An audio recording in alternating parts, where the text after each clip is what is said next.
Infinity Games Podcast. Intro us, sir.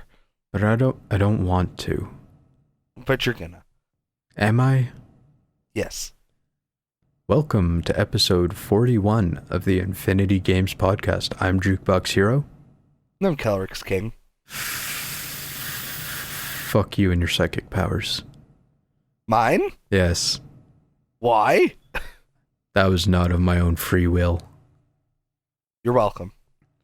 No, stop. Oh, you loved every second of it. Don't lie. You're right. Yep. I never get tired of telling people what episode we're on. I knew it. But you know what you didn't do? What's that? Fucking correct me that it's level. Ooh, you right. We on level 41. We're in the dungeon that never ends. Is that a reference? Because if it is, I don't get it. No, but what game has 42 levels? Not Galaga? I mean, like, Mario has more, but they don't count them all the way up to 42. Oh. You know what I mean? I don't, actually. Please explain. I feel so dumb right now. 1 1, 1 2, 1 3, 1 4, 1 5, 1 6, 1 7, Oh, yeah. 2 1, 2 2, 2 3. They wouldn't Right. actually just count them chronologically all the way up to the 40s. Yeah. Screw, Silly Mario. screw them. We're a podcast. We're better than Mario. Yeah. Wait, what? Okay, maybe not. Can you do that? Is that legal? Yes. Interesting. Okay. So it's been a long time since we've formally done our segments.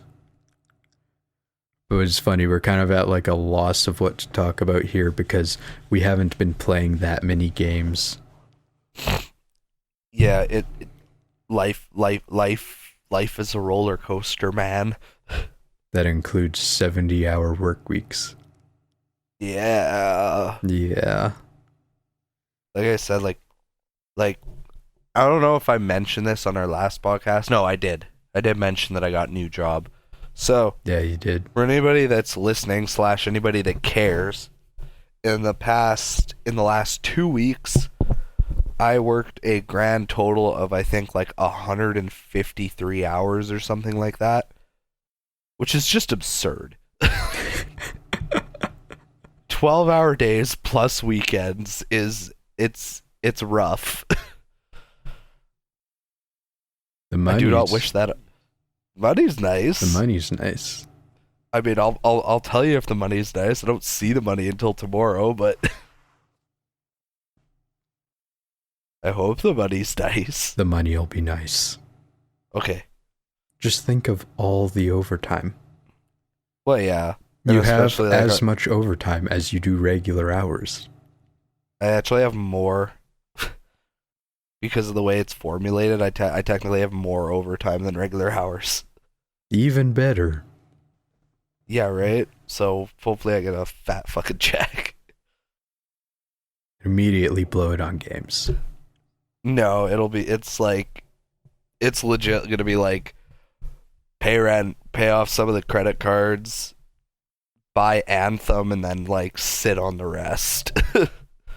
Well, we can talk about Anthem next time.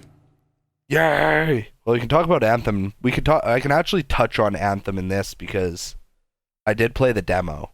Like I did play the open beta.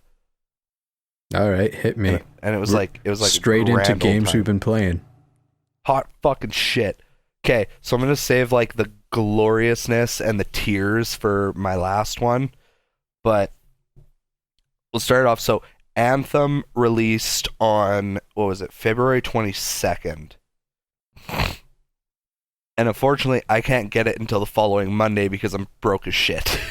So fuck, I just like lost everything out of my head. Anyways, What's a video game? yeah, how do?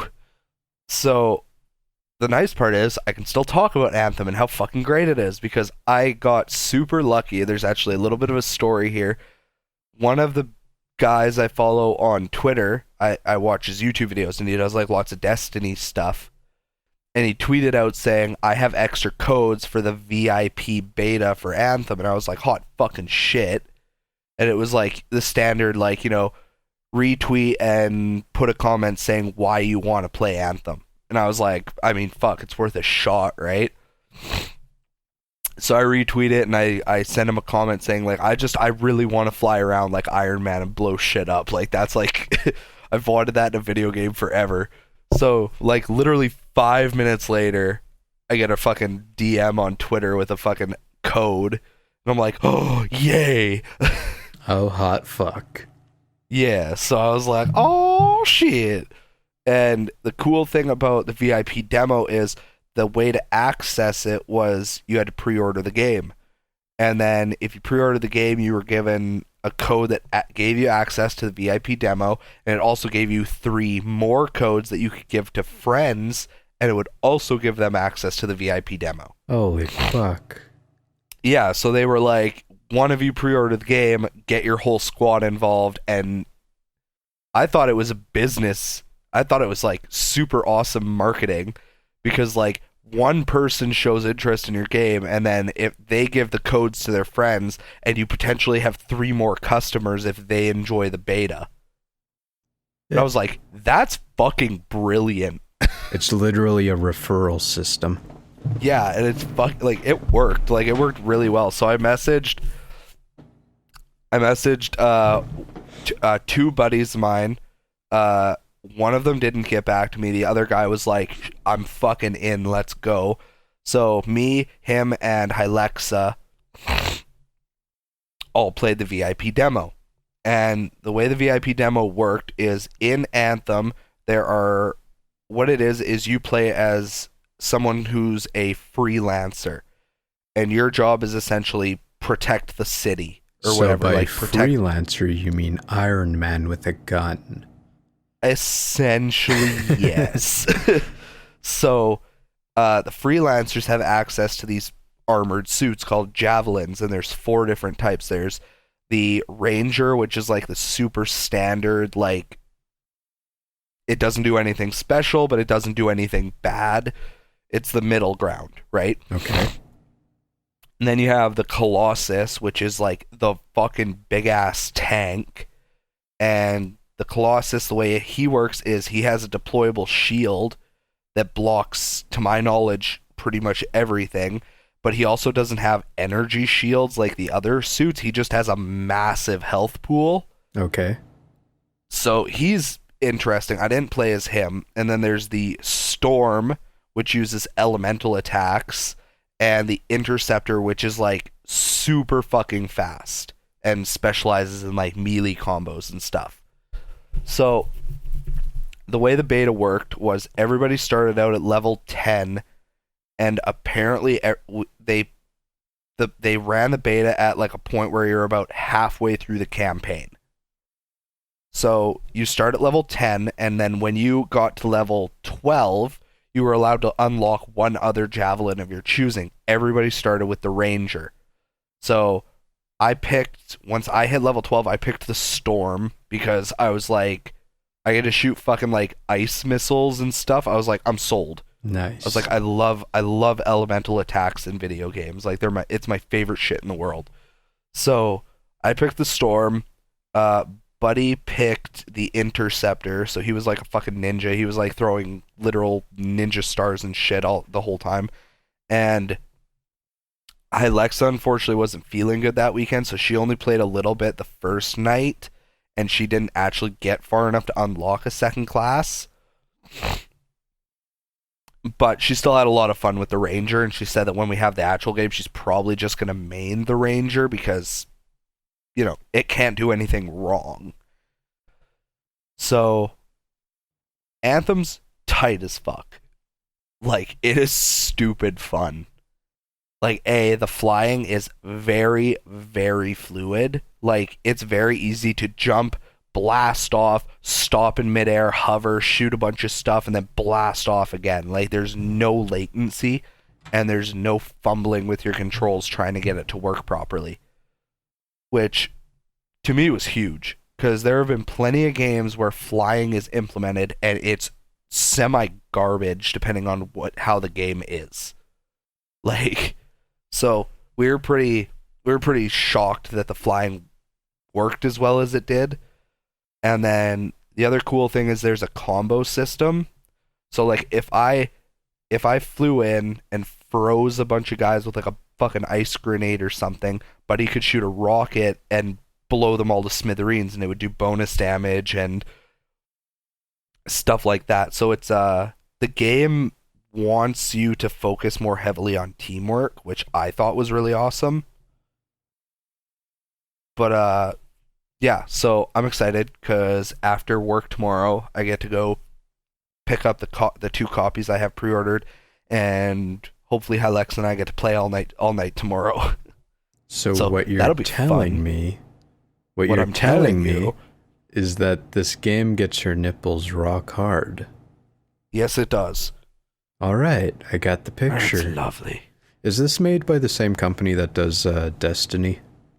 No, it's done by BioWare and EA, so the same guys that did like Mass Effect. Oh. Yeah. I don't know why, it just kind of like looks like Destiny to me in a way. It very much does, and a lot of people made those comparisons when like the trailer first got released. Everybody was like, "Oh, it's just fucking Destiny with like flying, being able to fly around."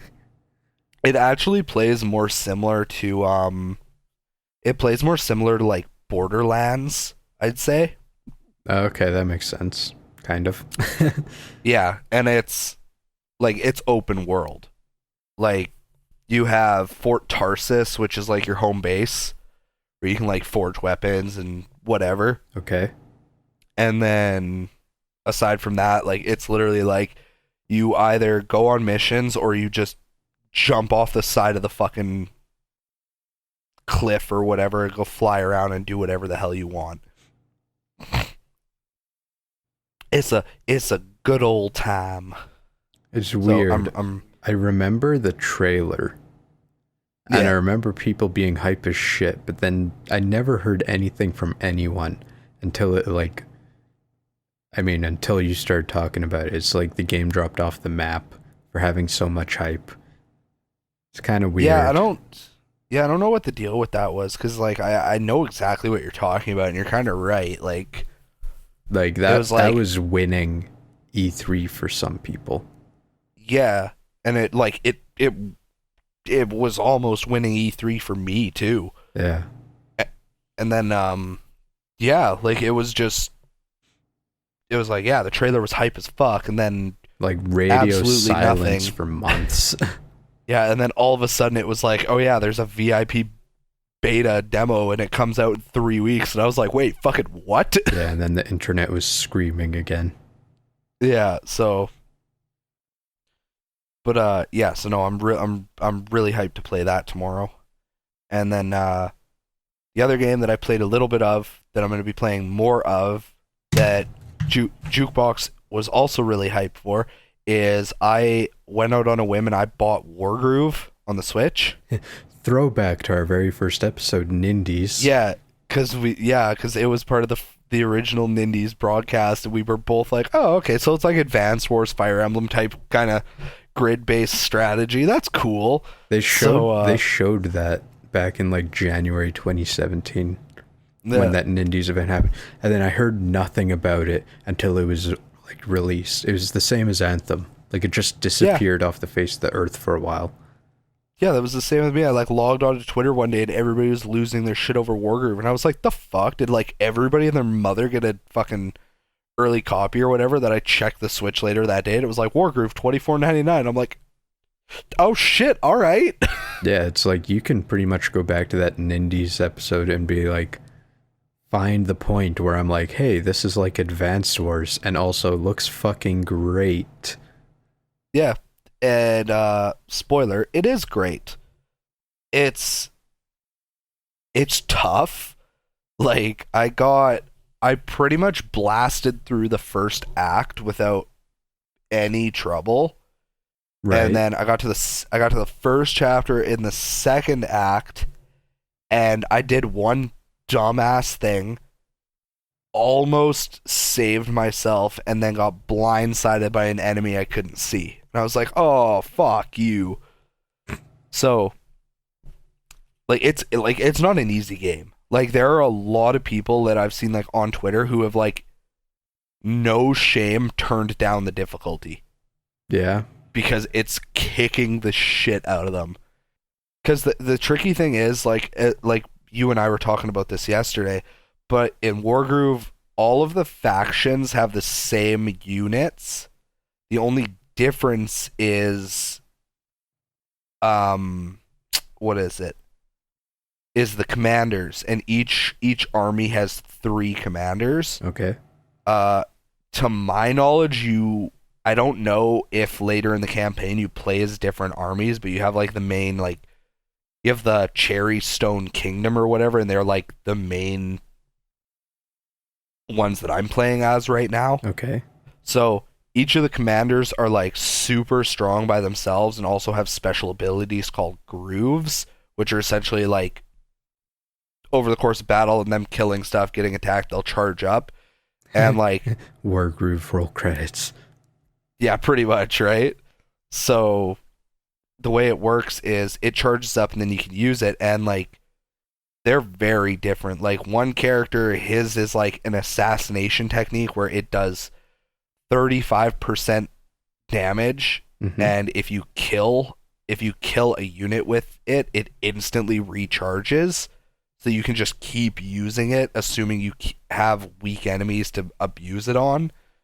The queen of the like main kingdom that I'm playing as right now, she heals in like a fucking, I think like a 3x3 grid around her or whatever. Okay. She heals everybody by 50%. Ooh. And then one other character like drops this crystal that gives everybody like a defense boost. Like, so like you gotta know when to hold and when to fold them type shit, and then every fucking unit is effective against some units and pathetic against others, and then each unit has the potential to do critical hits, but they aren't percentage based like in Fire Emblem. They're placement based, I guess I should call it. Yeah, because like you have archers. Weird. Yeah, because you have archers, and they will always hit. They will use critical hits if they don't move. So if they're stationary and you just attack without moving, it'll be a critical hit. The swordsman will critical hit if they are directly adjacent to your commander, and then the spearmen have to be adjacent to another spearman to critical hit. Like, so it's like it's a lot. It's funny because that's almost like D&D rules, right? Because it's like if you're an archer, if you're using a bow and arrow, you have to be at a range. And if you're moving, that can create a disadvantage that would make you lose the chance of critical hits. And then, like, if you're fighting with a sword, you have to be directly adjacent. Otherwise, you pretty much have to throw the thing. Yeah. So it kind of makes sense. Yeah. So it's like, because the units can still attack just normally. It's just obviously if you can get the critical hits, you may as well, because they like double your damage or whatever. Right. So, but like it's fucking tight game. Like it's really good. God, there's a couple. That's the same. I don't know. That's the same company that made Stardew Valley, isn't it? Chucklefish. You'd have to Google it, but I feel like yes. To the Google.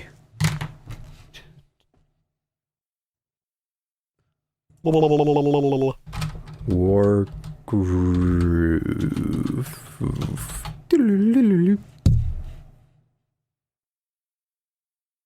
Yep, Chucklefish, same guys who did Stardew Valley and Starbound. Nice. Just another notch in amazing game library. Love it. It's kind of funny because that was a part of the Nindies. And yesterday you came over and we caught up and stuff, but you brought a game that I've been wanting to play for like months now. Yep. Blaster Master. Yup. Just like in the last episode, you said you'd bring it. And I did. You did. It's funny because I got way farther this time than we ever have before. Because, like, I'd never seen the second stage. Like, and you got to what, the third one? Yeah. Yeah. I had to continue a few times, but I made it. Yeah, you got there. And it kind of put some things in perspective and answered some questions for me. Because, like, I beat the shit out of Blaster Master Zero. And that was also in that first Nindies event. Yeah, which is kind of funny, eh? Yeah. What else? What else was in that Nindies event? I think like Steam World Dig 2. Yeah, that was in there. Was in there, and I was I'm still tempted to get that, but like I don't know. I enjoyed the first Steam World Dig, but it was also like I played it for 5 hours. I beat it, and it has literally zero replay value. I don't think the second one will add anything for you then.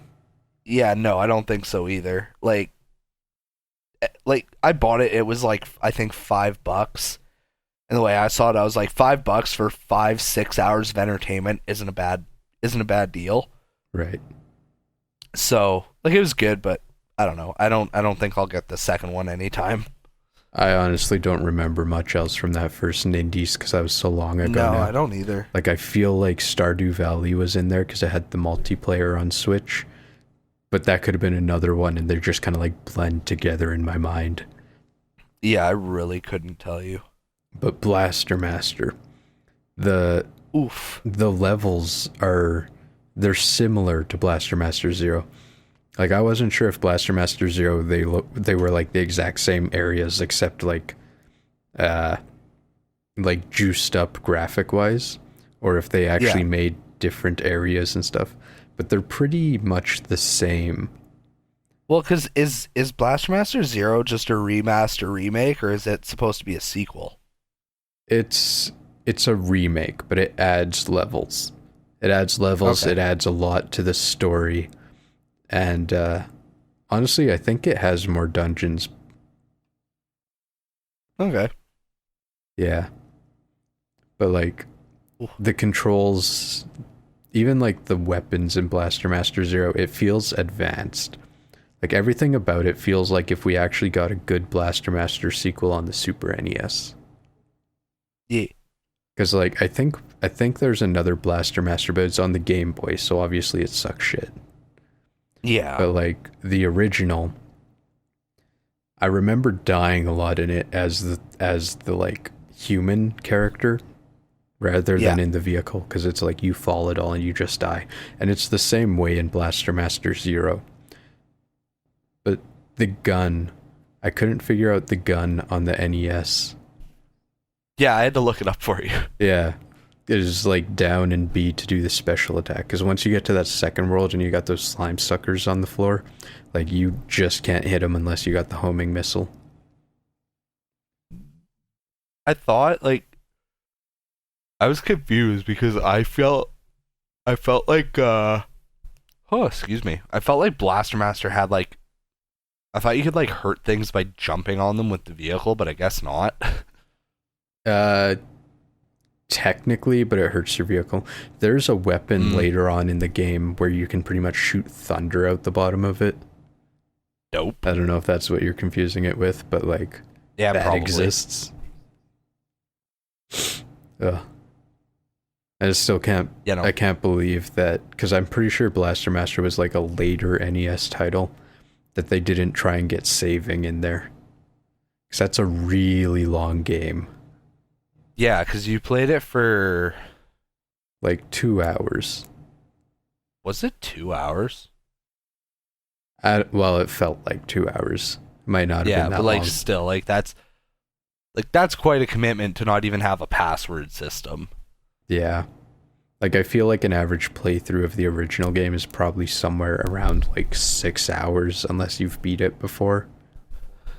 Yeah, know exactly what to do. Because, like, even though I just played it yesterday, I don't think I'd be able to actually, like, remember which cave I had to go into in the first area in order to get the actual weapon upgrade. You know what I mean? Yeah, the hyper. Yeah. Literally called the hyper. Meanwhile, speedrunners are just like, what do you mean? That's like a 24-minute game. Ugh. I feel like Blaster Master would be a really easy game to learn to speedrun. Oh, probably. I definitely agree. I feel like it'd be on like the upper spectrum. Yeah. It's like most NES games, I kind of feel like that, because for the most part, your path is like 100% set, and then it comes down to muscle memory almost. Yep. That's like, in my opinion, I feel like original Mario Bros. Would be pretty easy. Right. It'd just be practice to make sure you're hitting the jumps and sprinting when you need to sprint and all that. Like, it would just be that. I feel like if you sat down with like a guide, like to teach you how to speedrun it, and like you took like a week and just went, like, I feel like you'd be blasting through Mario Bros. In like 7 or 8 minutes in no time. I feel like in a single day, you could probably get to the point where you're beating it in like 20 minutes. And after like 3, you could probably have it down to 10. Yeah, probably. Because it's like, at this point, you know, everyone in existence can already run through all the way to the 8th world using the warps real fast. Yeah. Right? It's just the matter of figuring out where the things in the 8th world are placed so that you don't accidentally jump into Goombas or whatever. It's like... Yeah, because that's like the hardest part of it. Like, even if you aren't doing like, you know, frame perfect jumps and getting like reaching the frame rule at the end of every level and all that, so maybe you get fireworks. I mean, you can run Mario really fucking fast with just a little bit of practice. Well, I mean, fuck, like, even me, like, I'm dog shit at fucking Mario, and I can still get through like the very first world in like 20 seconds. Like, right. It's not too fucking crazy. So yeah, no, I definitely feel like that's the kind of a thing with like the older games too, is like everything in the games is set to a specific pattern. Yeah. Because that was just how things had to be coded back then, because, you know, computers could only handle so much, whereas now you can literally set shit to be random as fuck. Right. Like, I've watched like speedruns of Bloodborne and shit like that, and like the runners are constantly through the entire game going, RNG, hopefully this goes the way, RNG. Hopefully it goes the way we're supposed to. We're gonna have to fucking improvise. Whereas any fucking time you watch an NES game, it's like, no, this is the exact same every single time. It's just like, it's not a problem. When you're watching the NES games, it's like, yeah, so he just dodged a bunch of hidden death blocks, and here's an impossible jump, and I know he made that look easy, and oh, we're done the game. Yeah, that's literally it every fucking time, especially when you watch like Mega Man speedruns. You're like, yeah, so this jump is like super frame perfect, like it's almost impossible to pull off, and oh look, he did it first try. Every goddamn time. Every fucking time. Oh. The bosses in Blaster Master were pretty close to Blaster Master 0. Like, yeah. I could tell in like Blaster Master 0 which bosses they were trying to emulate in the original. Like, they pretty much carried them right over. It was pretty cool. Oh, excuse me. I only saw you fight the first level boss, like the guy with the big whip arms. No, that's second level. Was it? Okay, then I completely missed the first level boss. Yeah, the first level boss is like Mother Brain, pretty much. Oh, okay. Yeah. Gotcha. Yeah, no. I know you, I told you to take it back with you, but at the same time, I'm kind of really curious to see how the game ends. Because I can't remember if there's a cutscene or not, because Blaster Master 0 added so much more at the end. Well, yeah. It's like you beat it, and then there's a whole nother world to go through.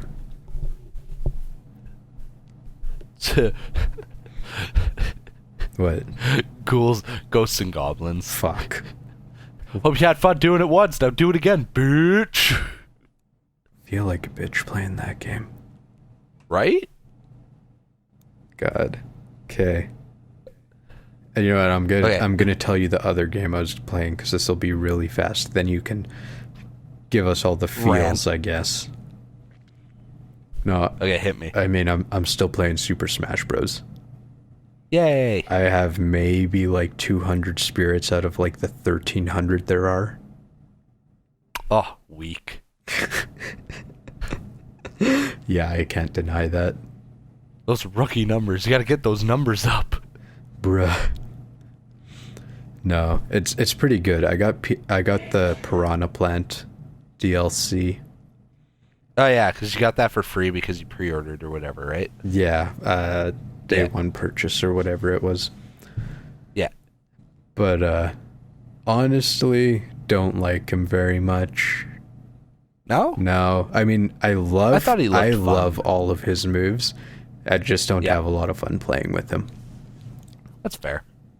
And lately, I've become a Captain Falcon main, which is incredibly fucking weird.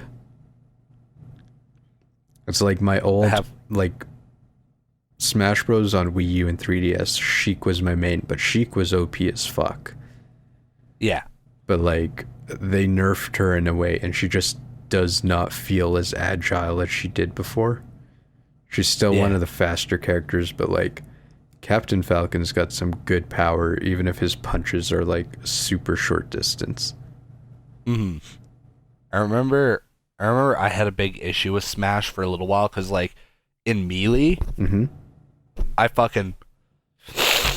mained Marth. I loved playing as Marth. Right. And then Brawl came out and they, like, doubled his speed. So he was, like, impossible to fucking control. And they literally didn't fix that until Smash Ultimate. Really? Where, like, oh my god, dude, his sprint speed was fucking stupid. I guess I never noticed because I never played as Marth. Yeah, no, like, it ruined him for me. I was like, I literally can't control this guy. Like, I was flying all over the place. I couldn't do shit. Fucked. Yeah, so I was like, oh yeah, that's great. So, I think Brawl... Fuck, who did I main in Brawl? Pit. Yeah, Pit. I played fuck tons of Pit in Brawl. Still love Pit. But... And then, when Smash 4 came out, I think I switched to... Fuck, who was it? I switched to Little Mac. Right. I really liked playing as Little Mac. I remember that shit. And then, I mean, I don't own Smash Ultimate, so I don't really have a main, but I imagine I'd probably just stick with Little Mac. I don't know. He's... The Mii... I love him so much. The Mii Brawler is better than Little Mac. That's not okay. It's not, but it's true. Oh, it makes me sad. I'm going to look up a Smash Ultimate tier list right now. I want to know. Alright. Tell me where Falcon is on that thing. I feel like Falcon's probably like C tier. I don't know. Oh, let's see. This will be fun. Top 5 are Peach, Olimar, Lucina, the Inkling, and Link. What the fuck type of list is that? Apparently, I don't know. Since when is Peach supposed to be good? Apparently, she's fucking insane in Smash Ultimate. Okay, I don't have her yet, but... Yeah, let's see, where's Falcon? Falcon's B+. Okay, so, I can like, see that. If I made this list easier, like, S tier is like Daisy, Peach, Olimar, Lucina, Inkling, and Link. And then there's like 24 fucking characters in A tier. There's like Ike, Cloud, fucking Simon, Marth, Fox, Snake, Palutena. Palutena should be S rank in my opinion. I've heard she's really busted in Ultimate, but whatever. That's what I've heard Falcon, too. Yeah, Falcon is C tier.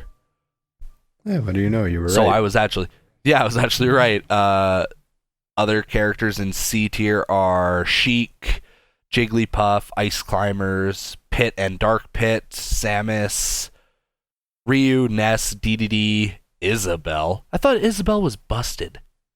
No, I've played as Isabelle and it fucking sucked.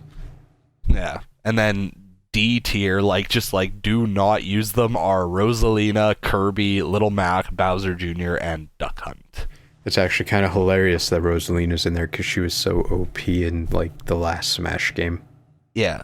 Well, that's like that is just one guy's list. Like if I look on a different one here,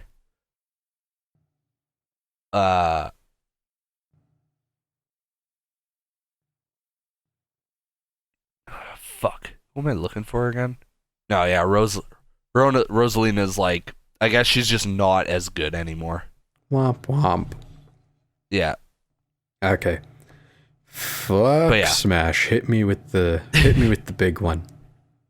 Okay, so Kelryx cried a lot a couple of weeks ago because things happened, man. So in our last podcast that we did, and again we know it's been a while, but I've been very busy, and Jukebox is a very tired boy. So both of these statements are very true. Both of these statements are very true. So on January 29th, after 13 goddamn fucking years, Kingdom Hearts 3 finally came out. Do. Yeah. So that was a big fucking deal. And I was super heartbroken because, as Jukebox will attest, I had been planning for a year to book time off work, sit down, and stream and play that game until I beat it with no sleep. And unfortunately, literally 3 days before that game came out, I got my new job. Womp womp. And I kind of had to prioritize, making money and being able to feed myself. So yeah, who needs that? Yeah, so that was semi-heartbreaking. Not for lack of trying, because they were like, hey, when can you start? And I was like, beginning of February. And they were like, yeah, no, we'd really need you to start like Monday at the latest. I'm like, okay. Get fucked. So whatever. It was what it was. So yeah, that fucking game, man. So okay, rant. Just to start, so like my fiance is badass as fuck. Hi. So what happened is she woke up super early to go to EB Games, pick up Kingdom Hearts for me, bring it back home, and get it put in the PlayStation, get it downloaded, get it ready to go, and all that shit. She also fucking like had dinner ready to go for when I got home. She bought cupcakes and a little thing, and she wrote Happy Kingdom Hearts 3 Day on it and everything. And then she's like, ignore me, enjoy your 6 hours before you have to go to bed. And I'm like, glorious. So, yeah, so that was good. And then, like, I booted up the game, and, like, the intro cinematic, I was like, it's real. The tears came real fast. Yeah, no, they were pretty instant. Like, fucking opening intro was, like, just a recap of, like, the other games and everything. Oh, yeah? And I was just like, nostalgia overload, I can't handle this. And then, yeah, what was just the one thing I wanted to, like, get out, and I will now take questions. Okay, I want to know, I don't know if there's secret worlds, so don't tell me about that, but, like, tell me what worlds are there? Because I don't know anything. All I remember is spinning teacups from, like, the first trailer we ever saw. Yeah, so technically, Kingdom Hearts 3 is a very small game. Oh, really? Yeah, if you want to be like really fucking specific about it. Huh. And also something that might shock you and anybody listening, I loved Kingdom Hearts 3. Like every second of it. I feel like Kingdom Hearts 2 is still better. Oh, there it is. by just a little bit. Because I don't know, Kingdom Hearts 2 just felt fuller. Like it felt like a more complete experience, where unfortunately as fucking amazing as Kingdom Hearts 3 was, it did feel slightly like it got pushed out the door. I'm honestly surprised after 13 years and it still got rushed out. Got that rushed out feelings. Yeah. But I mean, look at what happened with fucking Duke Nukem, you know? So because here's the main thing is Kingdom Hearts 1 and Kingdom Hearts 2 and like Dream Drop Distance all have like 10 plus worlds. Right. Kingdom Hearts 3 has 7. Oh, what the fuck? Yeah. Okay, what are they? So, okay, are they at least magical and amazing? They are. They're wonderful. There was only one world that I kind of had like beef with, but we'll get to that. So the worlds are, I don't count Twilight Town because literally almost nothing happens there. Like, it's like you go there, you bullshit with some friends, you do like some tutorial stuff kind of thing, and it exists. That's pretty much it. Yeah, like it's just kind of there. It's like, hey, remember when you were like fucking 6 years old and the Kingdom Hearts 2 came out? You were here for a little while and then you gave up. Yeah. So but now that you're Twilight older and can Town's... play games, here it is again. Yeah, pretty much. So yeah, Twilight Town's just kind of there. And then when you start the game, you have the option of 2 worlds. So you have either, Toy Story, which is the recommended first level because the level recommendation is lower. And then there's also the Kingdom of Corona, which is Tangled. So I'm a dumbass and a glutton for punishment. So I was like, fuck it, I'm going to Tangled because fuck Toy Story. And Tangled was a higher level, so that was rough. And then I went from Tangled to Toy Story, and then you get access to 2 more worlds, and then you have the option between Monsters, Inc. and Frozen. And again, Frozen was the higher recommendation, and I dove right into that shit. Yeah, for the like 160 times you watched it, I'd be amazed if you didn't pick it next. Pretty much. And also because it had my favorite Keyblade in the game, so I was like, I need that shit and I need it fucking now. So, dove into that, got my ass kicked, because, again, I was really underleveled for the recommendation. Like, it was like, Frozen was recommended level 26, and I think I was level 17 when I went in. Dear fuck. Yeah. So did Frozen, did Monsters, Inc., Monsters, Inc. was kind of cool. Like, it had, like, these rail sections where you're, like, going through, like, the giant warehouse with all the fucking doors. Oh, yeah? That's nifty. Yeah, so that was pretty cool. And then Frozen... Hold on. Was there any, like, Monsters University stuff in there? There was not. It was all Monsters, Inc. Like, the Kingdom Hearts pretty much ran as a direct sequel to the Monsters, Inc. movie. It's... like, the story they did for the Monsters, Inc. world is, like, the sequel to the movie. Oh, okay. And they did the same thing with Big Hero 6. And then, so after Frozen and Monsters, Inc., then you go to Big Hero 6 and Pirates of the Caribbean. So, Big Hero 6 was the world that me and our other buddy that loves Kingdom Hearts as much as I do, that was the one world that we had a little bit of beef with.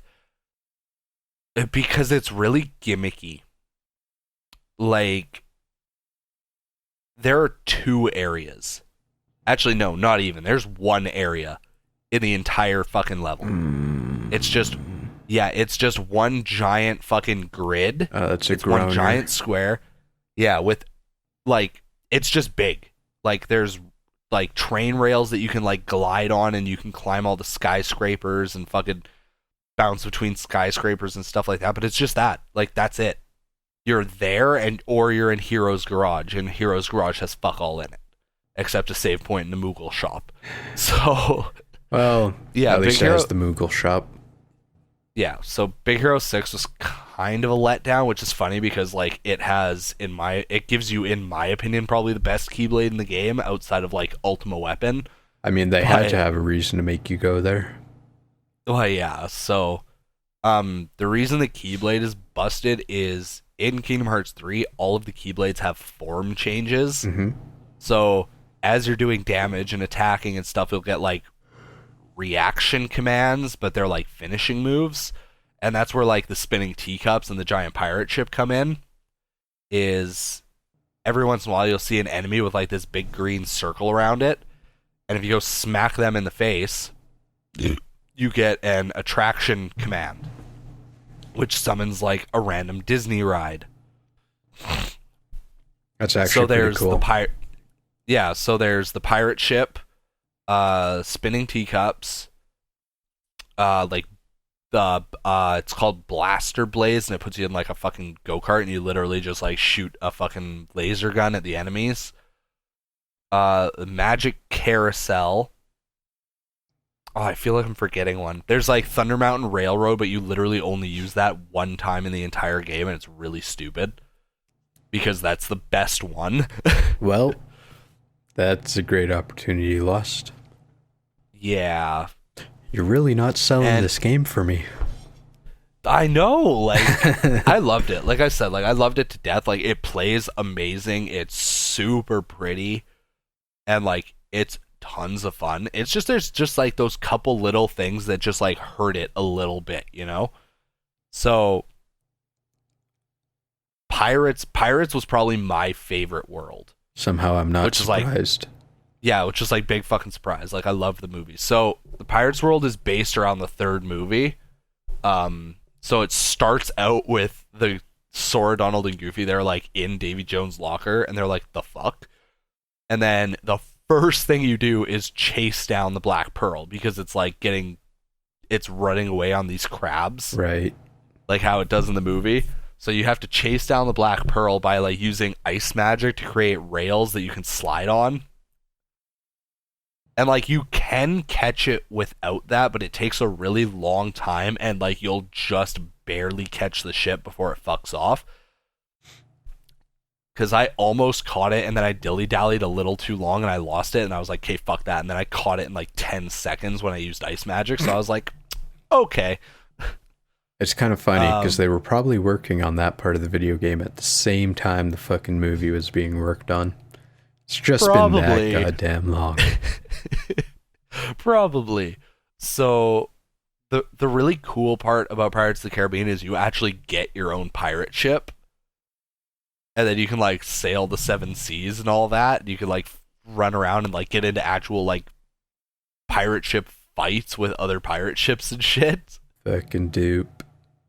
Yeah, and it's the biggest world by far, because there's the entire open sea that you can like fuck around on and like get into fights with. You can go underwater, like Sora can fight underwater, and he can like swim super fast by spinning his keyblade like a propeller. And there are like probably 10 or 12 different islands that you can go on. Some of them have, like, one of them has a material you need to forge the ultimate weapon. Another one has literally fuck all on it because it's just a tiny island. Another one has like this huge cave system you can go through. Like, Pirates was great. And then once you're done Pirates, you unlock the Keyblade Graveyard, which is the final level. So sounds nifty.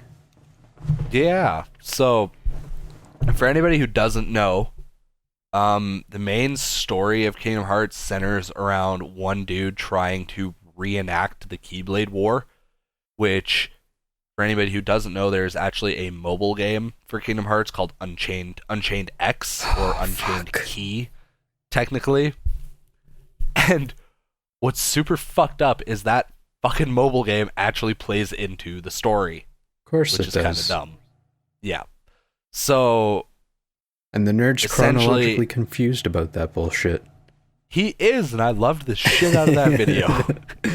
Yeah. So, essentially, the way the mobile game breaks down is, like, you start out, you make your avatar, you're, like, a newly vetted Keyblade warrior or whatever, and there are 5 houses or whatever that you can choose from. And each of the houses is led by one of the 5 Keyblade Masters, who all serve one other guy who's called the Master of Masters, who wears the black coat, and nobody knows what his face looks like, and yeah, it's a whole thing. So, that game, to my knowledge, like, the story ends with the Keyblade War. like the original Keyblade War. So like everybody, like all, however many hundreds of thousands of players, essentially that's how it all boiled down. Is you had your 100,000 fucking Keyblade warriors, and they all went to fucking battle or whatever, and they all fucking got wiped out. Brutal. So their Keyblades are now all laid to rest in the Keyblade graveyard. So while you're walking around the Keyblade graveyard, like everywhere you look, there's fucking busted ass Keyblades sticking out of the fucking ground, which is super awesome. And then yeah, like it's a whole thing. Like I don't want to like spoil a ton of stuff. Like, yeah, please don't. There's some crazy shit that happens. Answer me this: is it open for another sequel? Yes. Yeah. Yeah, absolutely. How could they not? This is the cash cow. Yeah, that's just it. As long as I'm alive, I'll keep that shit going. Don't worry. Yeah. But yeah, no, it's definitely still open. I did not expect at all for them to like wrap it up and be like, here it is. But at the same time, I kind of wanted it to be, like I kind of wanted it to be like a 60-hour hardcore, like sit down, shut up, and fucking here's all the answers. Yeah, right? Like I kind of wanted it to be like that, but like once I got to the end and it was obviously open for another game, I was like, I'm okay with this. And then so what happened is there's one thing I can tell you that you'll be excited about that won't spoil anything. Okay. At the end, after like the secret movie and everything, the next game is like 99% going to involve the world ends with you somehow. Oh, nifty. Yeah, which is super also cool. What the fuck, but nifty. Yeah, right? So, because they, like again, for anybody who doesn't know, the world ends with you characters like Neku and Beat and whatever, they had a cameo in Dream Drop Distance when you go to Traverse Town. Like they're running around in Traverse Town playing what's it called, the Reapers game or whatever. I don't remember. I don't know, I haven't played the game, but yeah, so the next game is very, very, very likely going to involve the world ends with you in some way or another. And it's probably like the only reason why they remade it. Yeah, probably. They're like, all right, okay, we got to get the hype up so people know what's going on. It's like, remember that thing you don't remember? Well, it's time to start remembering it because you need to remember it. Yeah, I'm bummed because it's like I want to play The World Ends With You, but the DS copy is expensive and DS emulation is not good. And apparently the new version kind of sucks. Yeah, apparently the new version's complete ass. So like, I don't know. If I could find a copy or like find somebody to lend me a copy on the DS so I could play it, I gladly would. But I feel like you could get a copy without the case for probably around $20. Maybe, but every time I've gone anywhere, I haven't seen a copy of it. So womp womp. Yeah, I don't know. I'll keep my eye open. Nice. To end, just so like everybody knows how hard this game hit me in the fucking feelings. Probably every hour that I played the game, I wanted to cry. My final playtime was 29 hours and I think like 53 minutes or something, so just shy of 30 hours. And like, I didn't fuck around because my whole thought process was, if I had been able to sit and stream the game, I would have fucked around. And I would have like, you can like do like you can like, Sora has like a phone or whatever, so he can do like the picture mode shit. Okay. And the picture mode is actually important, which I thought was cool. So there are these things called lucky emblems, and they're essentially just anything that's shaped like a Mickey Mouse head. Right. And so if you play on standard mode, you need to take 50 pictures of 50 you need to find 50 different lucky emblems to unlock the secret movie. You know what this is? And what? When Disney had like direct to DVD movies like Lion King 1.5. Yeah. And the special fucking features of every single one of those, it's like, if you can see the Mickey Mouse heads hidden throughout, hit the OK button on your DVD player. Yep. That's like that at Disneyland too, hey? Oh, every single ride in Disneyland, there is a hidden Mickey somewhere. Murderize me.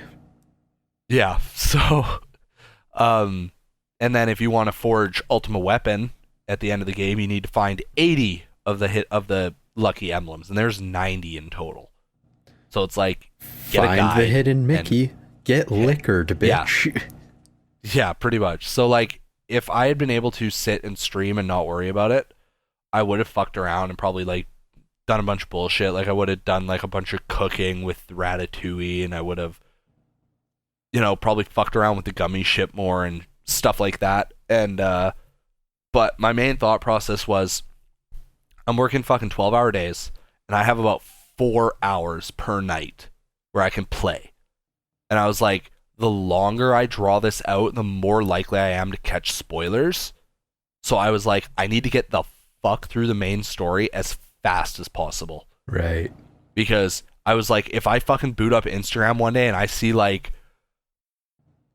let's say like an important character death or something, or Sora's transgender, so like some dumb shit, right? Like if I just randomly saw something, I would have jumped off a bridge. I would have jumped off a fucking bridge. Like I would have been into the water or onto a trampoline, but I would have jumped off a fucking bridge. I know the feeling. So my main thought process was, beat the story, and then you're safe. And you don't have to worry about any more spoilers because you fucking know everything. Right. So that worked out just fine. And so every hour pretty much that passed by, I wanted tears. Like I get that like welling in the chest that it would like make its way, and your like face would feel contracted. You're just like, no. Yeah, so that was like pretty much like every time anything happened. It's funny because you're telling me about all the feels, but you are not selling me on this game. Yeah, right? Like I have less hype than I had before. I mean, did you really have hype at all? No, but like after finding out what the worlds are, it's like I can't even find any amount of care now. Yeah, like a couple of the worlds are like tons of fun, like Tangled.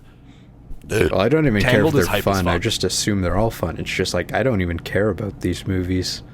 It's like Pirates of the Caribbean is nifty. But like every game has something that's nifty. It's like they had frickin' Halloween Town or whatever it was. Yeah. Yeah. And it's like, I get that like they want to go into Kingdom Hearts 3. Like I get that you can't just keep rehashing the same worlds over and over and over. It's like you can only fight Genie Jafar how many times? No, that's exactly what Disney does though. That's why they're making the live action movies. That's why there's a Toy Story 4. It's like, I get it, and I don't. I wish that they'd brought back... I wish they'd brought back at least a couple of the levels. Because like I said, when it came to Big Hero 6 and Monsters, Inc., like, the levels played out like a sequel to the movie. So, in my head, I was like, okay, well, why didn't we just... why didn't you bring back a couple of, like, the OG worlds and do the same thing? Yeah. Why didn't you, like, give us Aladdin and make it so that Aladdin and Jasmine, they're married now, and, they're the Sultan and the Queen, or, like, however fucking it worked in the movie. I don't know. I have no clue. Whatever. Yeah, so, like, I'm like, so if you can do, like, the sequel to the movie thing with a couple of the worlds, why didn't you do it with some of the other worlds? It's like the only classic world that I remember from the list you told me there is, like, Toy Story. Yeah, but Toy Story's never been in Kingdom Hearts before. I know, it's nifty, but, like, when you think of Kingdom Hearts 1 and 2, they were, like, filled with them. Yeah. And then Kingdom Hearts 3 was, like, the one... Well, Monsters, Inc. is pretty old now, too. I guess it's, like, 16 years at this point. Yeah. But it completely ignores Monsters University, which isn't as old. Yeah. It's not as far from the Society's collective, you know? So, I mean, you play through, and like I also have like a little bit of an issue with the worlds, but it's like you play through and the way that it all kind of feeds into itself, like story wise, it makes it work. You know, Well, at least that's good. yeah. So like as far as it like goes with like how the organization goes about stuff in said worlds, like it's fine. Like I didn't find myself like, oh my god, this world was just so stupid, because like even Big Hero 6 with like the world was not structured well, because like I said, it was essentially just one big area and nothing else. But the way that the story events play out is still perfectly good, you know? Yeah. And then, so yeah, I only actually shed tears twice. That was once. Only. That was once during the the opening cinematic, and that was just like a massive nostalgia bomb and like sudden realization that this game is real and I'm actually fucking playing it. After being, you know, tugged around by the dick for the last fucking 4 years. And then right at the very end, there is a CGI cutscene that fucking, like, same thing, like, just a massive nostalgia bomb, and, like, it's, like, just the culmination of everything, and I had, like, endless tears. Like, I just had, like, mad tears coming out of my eyes, and Hylex is over playing, like, Overwatch. She looks over, she's like, are you okay? And I'm like, no, I'm not. I might just Like, have to, like, watch this on YouTube. Yeah. Because God knows But, I probably won't play it for, like, another decade. Yeah, so, I mean, yeah, no, that, the final cutscene, I was just like,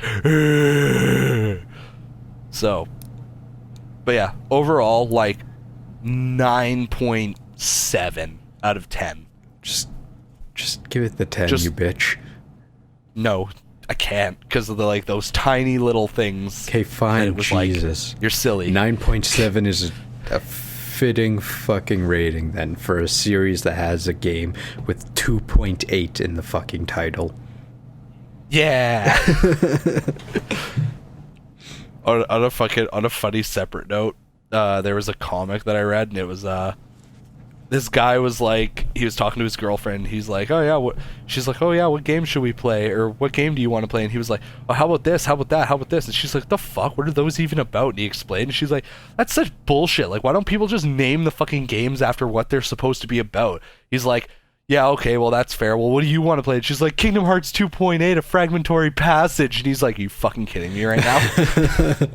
Get bent, bitch. Yeah.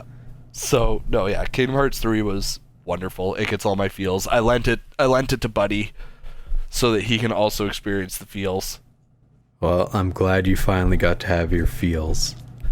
Me too. Now I wait 7 more years for the 4th one. Perfect. Yes. I feel like they might be a little more inclined to not make it take that long. Like, I'm it'll pretty sure they won't. probably be on the next PlayStation. That's what I was thinking too. Like, realistically, I feel like we're not gonna get Kingdom Hearts 4, but we'll get like Kingdom Hearts 3.5 probably in the next couple of Great, years. another fucking one. This time in VR. We're porting all of right? them to VR. What if it would be bad if they were in VR? I'd be like, 2.938. wouldn't even be Final mad if chapter they were VR. I'd be prologue, like, that's fine. episode I got 3. I got my own Keyblade, guys. We're good. Oh, dear Lord. Yeah, so much excited. Also, there's most likely going to be DLC, Oh, nifty. so we'll see. I wouldn't be surprised if they added more worlds and stuff like that. Like, we'll see what happens. That would actually be a bit surprising. And Like, I mean, a world is chances pretty are, huge. Well, I don't know how they'll do it, but like, all of the other Kingdom Hearts got like Final Mix, Right. and that just added in like a bunch of extra stuff. So like, I'd imagine Kingdom Hearts 3 is gonna get a Final Mix too. That was a So- yawn. Oh, nice. Okay. Moving the podcast forward. We were Yes. going to talk about the February 13th Nintendo Direct, because there's quite a few nice bombs in there. But I'm thinking we have quite a bit of content here, and I'm okay with having a bit shorter of a podcast if it means we can record them more often. So, Yes. what I'm thinking is we'll jump into this hidden gem. We'll do that segment because we haven't done it in like probably literally a year. And then we'll just wrap this one up. And then next week, we'll talk about the February 13th Nintendo Direct. Yeah. Sound good? Sounds good to me. Hey, check this out.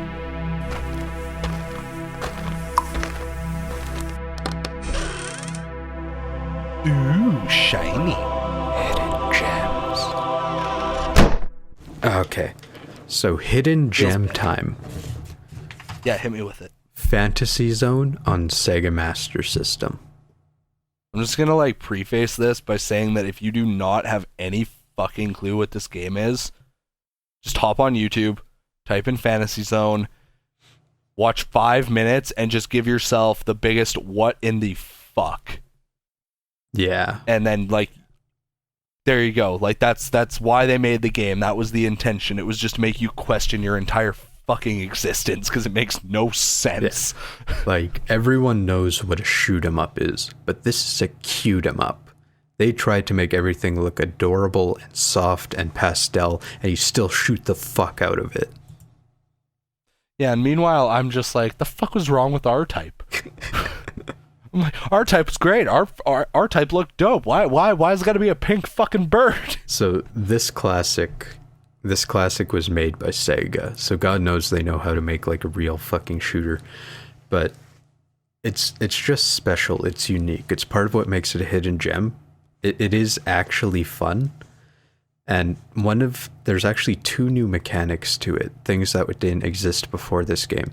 So you can go both left and right on the screen. So you have scrolling in both directions. And the system for upgrades is whenever you shoot an enemy, they actually like turn into a coin, and the coin like falls and bounces off the bottom of the screen. So it's not like other shooters where it just kind of like floats there until you collect it. And then you can like enter a shop and do upgrades. Nice. So it was originally an arcade game, and then the version I have is on the Master System, so that's why I recommend that one. But I mean, this has been re-released on like everything in existence, and it has like mostly in Japan, but it has like 1 million sequels.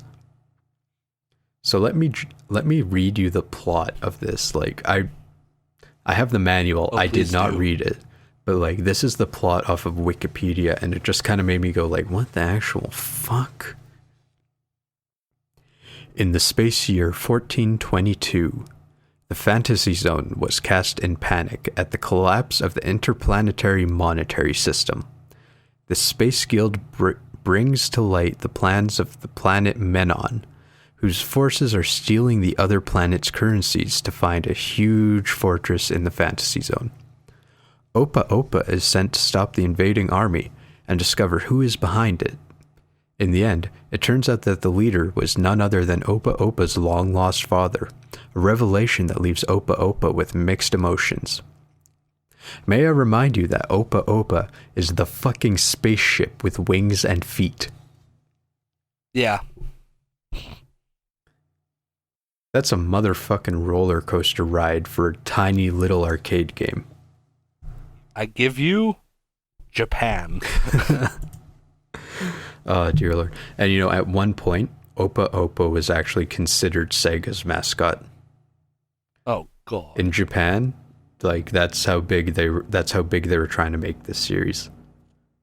That's not okay. Like before Mario was a mascot, and video game publishers were pushing like animals and cartoonish character type people as mascots. This is what they had, a fucking spaceship with feet.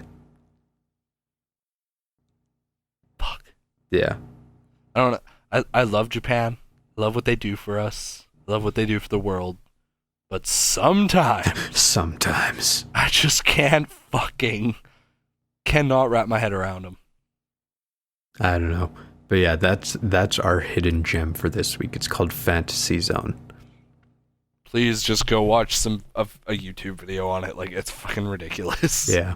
And this kind of set the stage for other cute 'em ups and for parody shooter games like Parodius, where things get like actually ridiculous.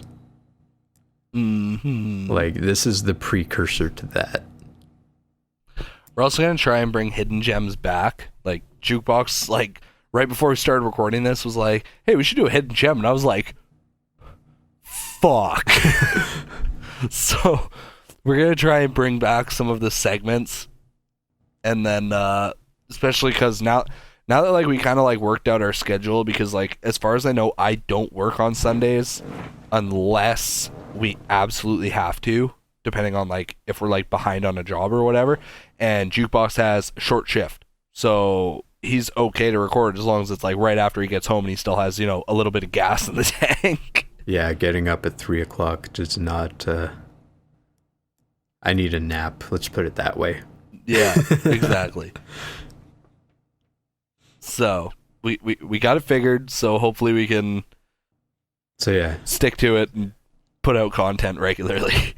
Yeah, let's hope. And we're still next week. Sorry, go ahead. Next week is level 42, and that's a momentous occasion. We've been hyping up to that for like 2 goddamn years, which is funny.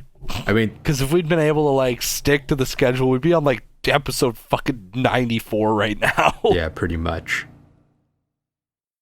Fucking wild. That's okay. And it's funny because we're hyping up 42 so much, and it's literally just to tell like a 1-minute story. Pretty much, yeah. But I'm excited for it. Well, like, I mean, that's what 42 is all about, man. Yeah. I'm just gonna, you know, we'll just read them the Hitchhiker's Guide to the Galaxy. That's what we'll do. We'll do the radio play. That way, it's only like 20 minutes. I like it. I like it a lot. I have the radio play on vinyl. We'll just stick that on. We won't even have to talk. Nice. Smart. Okay. You want to wrap this All one right. up? Sure. So, like we said, this has been episode 41. Level. The Infinity Games. Level 41 of the Infinity Games podcast. I'm KelryxsKing. And that was your mating call. Yes, it was. Level. Yeah, pretty much. You discovered my secret. Yeah, in other news, I'm Jukeboxhero. And like I said before, I'm KelryxsKing. Motherfucker, that was the point. Bah! Okay, thanks for listening. Okay, thanks, bye. Bye. Hey, dude, can you do me a favor? Depends. Can you just go, ooh, shiny?